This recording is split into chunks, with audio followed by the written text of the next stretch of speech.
म्हणजे याच्यात तुमची लायकी त्या ठिकाणी कळते। मग तुम्ही या सरकारमध्ये राहून काय फक्त भजी टळताय का? भाजपचे नेते तुम्ही फक्त माणूस जिवंत असेल तर हा व्यक्ती आमचा मित्र आणि माणूस गेला तो कोण तो? पक्षाचे नेते म्हणजे अजितदादांच्या पक्षातले नेते, आमदार व त्याच्याच बरोबर त्यांचे प्रमुख खरंच अजितदादांच्या बाबतीत काय करतात हा खूप मोठा प्रश्न आम्हाला पडलेला आहे। विकासाला आम्ही गेलो सत्तेत, अरे पण तुम्हाला सत्ता ज्या नेत्यामुळे मिळाली त्या नेत्याला न्याय मिळावा यासाठी तुम्ही कधी प्रयत्न करणार आहे?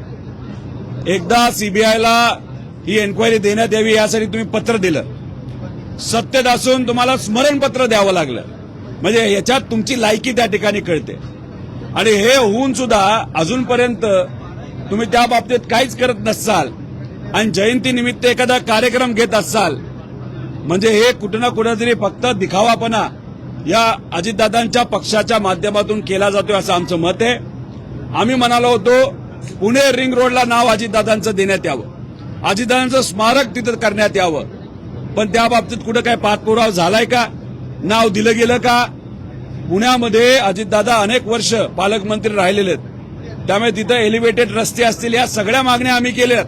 मग तुम्ही या सरकारमध्ये राहून काय फक्त भजी टळताय का? का तुम्ही फक्त झोपलाय का?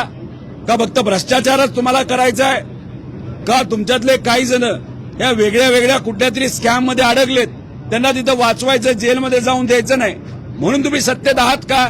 आणि जर तुम्ही तुमच्या नेत्यालाच न्याय देण्यासाठी प्रयत्न करू शकत नसाल तर मग सामान्य लोकांना, सामान्य कार्यकर्त्याला कधी न्याय देणार असा प्रश्न या सत्तेत असणाऱ्या अजितदादांच्या पक्षाला तिथं करतो।